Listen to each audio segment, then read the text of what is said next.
अस्सलाम वालेकुम जी, मैं हूं अदील राजा। आप देख रहे हैं मेरा यूट्यूब चैनल। नाजरीन, आज तीन चार चीज़ों पे मैंने बात करनी है। सबसे पहले तो मैं शुक्रिया अदा करना चाहूँगा अथर काजमी साहब का, अली अमीन गंडापुर साहब का और अमीना खान आफरीदी का। अथर काजमी साहब का मेरे भाई हैं, मेरे दोस्त हैं।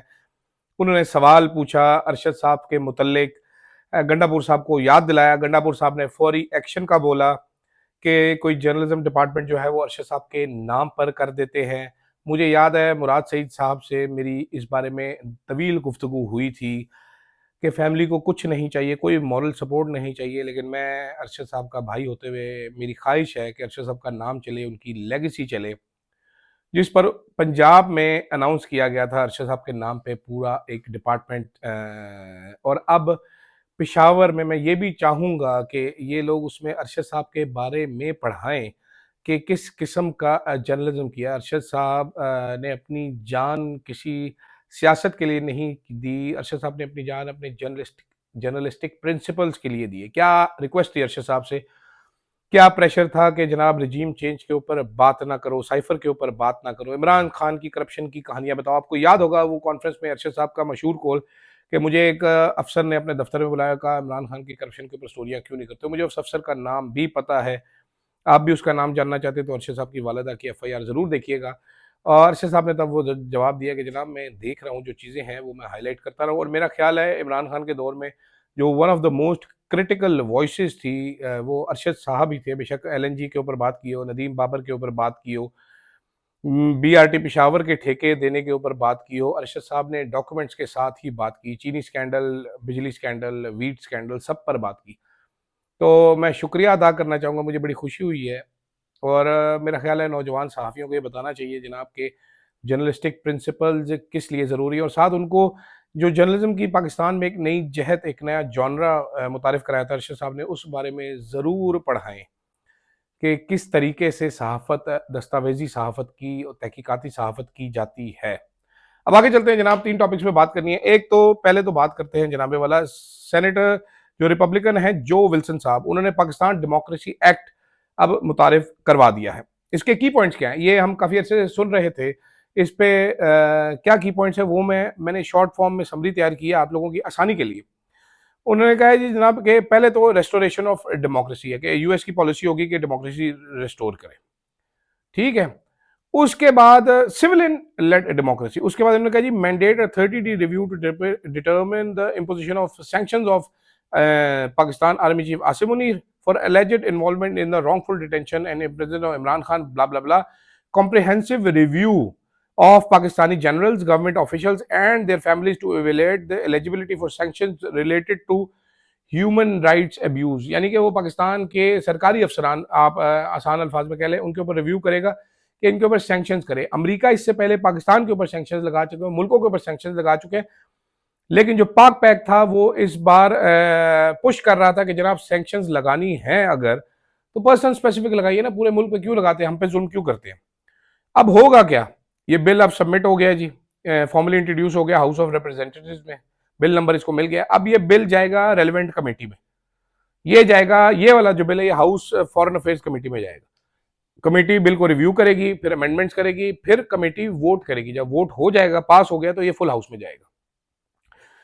फुल हाउस में डिबेट होगी, उसके बाद वोट होगा, फिर ये जाएगा सेनेट में। सेनेट ने अगर अप्रूव कर दिया फिर ये जाएगा जनाब प्रेसिडेंशियल एक्शन के लिए। तो ये टाइमलाइन जो है कि फरवरी में अब उसने अनाउंस किया, मार्च में उसने पेश किए, अप्रैल से लेके जून तक कमेटी हेयरिंग्स होंगी, ये होगा, जुलाई में ये फ्लोर पे चला जाएगा डिबेट के लिए, अगस्त से सितंबर तक सेनेट की कंसिडरेशन के लिए आगे चला जाएगा, अक्टूबर में रिकंसिलिएशन होगी बिल की बिटवीन सेनेट और हाउस में, नवंबर 2025 तक आप लोग ये उम्मीद कर सकते हैं कि अगर ये पास हो गया तो डोनाल्ड ट्रंप साहब इस पे सिग्नेचर कर देंगे। मैंने टाइमलाइन इसने बताई है, ये बहुत ज्यादा इंपॉर्टेंट है। आप देख लीजिए कि बिल कब पेश हो रहा है प्रेसिडेंट के सामने। अच्छा, ये तो हो गई बात नाजरीन, अब आगे बात कर लेते हैं जो मैंने 2-3 चीजों पर और बात करनी थी। एक तो जनाब हमारी madam CM milk and honey factor in Punjab, जिन्होंने मिल्क और हनीस की नहरें बहा दी हैं, कल वो एक और हॉस्पिटल पहुंची और उन्होंने एक और MS को फायर कर दिया।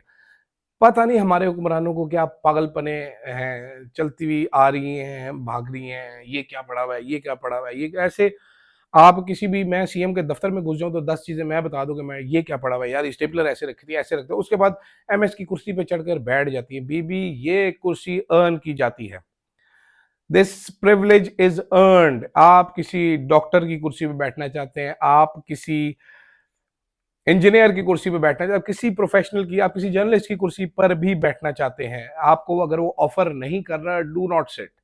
Even if they are offering you etiquettes, तमीज, ये एक प्रोफेशनल की कुर्सी है जो उसने अर्न की है, किसी टीचर की कुर्सी उसने अर्न की है, उस पर नहीं बैठ सकते। जिस तरह आपकी कुर्सी पर किसी और को नहीं बैठना चाहिए, आप चीफ मिनिस्टर है माफ कीजिएगा, तो एक तो एमएस की कुर्सी पे चढ़ के बैठ जाते हैं, ऊपर से एमएस निकाल दिया जी आपने।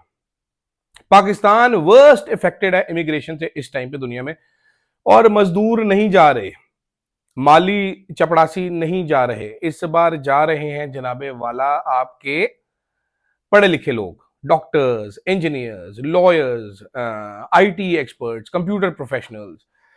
इसको बोलते हैं ब्रेन ड्रेन। हमारे जो सिंहासन पे बैठे शख्सी आमरियत पसंद लोग हैं, वो कहते हैं 25 करोड़ हैं, चंद चले गए, चंद हजार चले गए तो क्या होगा। चंद हजार नहीं है, काफी सारे जा रहे हैं, और इसका इंपैक्ट आएगा आपको कुछ अरसे बाद। तो खैर, मेरी प्यारी बेहतरीन मैडम सीएम ना सिर्फ डॉक्टर की कुर्सी पे चढ़ के बैठ गई, बल्कि उन्होंने एमएस को फारिग कर दिया। अब दिलचस्प सूरत हाल ये, एमएस साहब वहां से नौकरी से फारिग हो गए, घर आए और उन्होंने एक पोस्ट की फेसबुक पे, अल्हम्दुलिल्लाह, यानी कि मैं निकाला गया हूं अल्हम्दुलिल्लाह। उसके नीचे आप कमेंट्स देखिएगा, जरा पढ़ने से ताल्लुक रख रहे हैं, मैंने कोई 20-25 तो पढ़े थे, ठीक है, और मेरी हंसी निकल गई वो कमेंट्स पढ़ने के बाद। मैडम सीएम पढ़ेंगी तो उनके कान लाल हो जाएंगे कि मैंने तो अपनी तरफ से ऐसे नालायक डॉक्टर को निकाला था, और मैडम सीएम ये पढ़ेंगी तो उनके कान पीले भी हो जाएंगे कि यार इतनी जो है वो नफरत, अवामी नफरत। तो जरा हौसला कीजिए मैडम, आप अच्छे खासे दूध और शहद की नहरें बहा रही थी, आप रोडें पेंट कर रही हैं, रेडियां लगवा रही हैं, यही काम करें जो आपको समझ आता है। किधर डॉक्टरों में घुस जाती हैं, कभी पढ़े लिखे लोग होते हैं जी, बड़ी मेहनत करनी पड़ती है, मेरिट भी बड़ा ज्यादा होता है ताकि ब्राइटेस्ट ऑफ द ब्राइट आए, वो डॉक्टर बने। इधर 90-90% से ऊपर होता है मेरिट आजकल, फिर ऊपर से नालायक लोग घुस जाए तो वो पास नहीं कर सकते। तो जो घसीटा खा के पास कर गए हैं, इज्जत दें उनको और अपनी इज्जत करवाएं, वरना इसी तरह होगा। आखिर में ये अपना इंजीनियर अली मिर्जा 2 नंबर फ्रॉडिया मौलवी तो भाई नूनी निकला। इमरान रियाज खान ने सही कहा था, मैं इमरान रियाज खान की बात को सीरियस नहीं ले रहा था, लेकिन इमरान रियाज तो बड़ा पहुंचा हुआ आदमी है, वो इस बाबे का भी बाबा निकला है भाई, इस मौलवी का गुरु निकला है। वो ये तो कहता है जी इमरान रियाज मेरा स्टूडेंट है, वो इसका गुरु निकला है। अब वो इंजीनियर अली मिर्जा से सवाल किया, उसको मरीम नवाज में कोई खामी नजर नहीं आई। आपके उलेमा जब मुनाफिक हो जाए ना, मुनाफिक, तो कौमों पे ऐसा वक्त आता है, कौमों पे ऐसा जवाल आता है। मुनाफिकत, ये इमरान खान के बारे में पूछते मिर्जा मुंह खोल खोल के बातें कर रहा होता, इतना बड़ा मुंह खोल के बोल रहा होता। ये वो दरबारी आलिम है जो ताकत में होता है उनको सजदे करते हैं, जो फायदा पहुंचाता है उनको सजदे करते हैं। मैं मान गया इमरान रियाज खान साहब को, उसने बिल्कुल ठीक पहचाना था कि इसका लीडर नवाज शरीफ है, ये नूनी मौलवी है, ये वाकई ही नूनी मौलवी है। लेकिन ये नूनी मौलवी इस तरह का दरबारी भी है कि नून लीग को भी ना थोड़ा ख्याल करना चाहिए कि जनाब वाला पहले फवाद चौधरी को भी अजीम करार देता था क्योंकि वो वजीर थे, इमरान खान को भी अजीम करार देता था, प्राइम मिनिस्टर थे, आज के लिए मरीम नवाज इसकी नजर में अजीम है। तो ये वो मुनाफिकत और मौका परस्त मौलवी है, इनसे जरा परहेज करें। फिलहाल करिए नाजरीन इतना ही, इजाजत दीजिएगा, अल्लाह।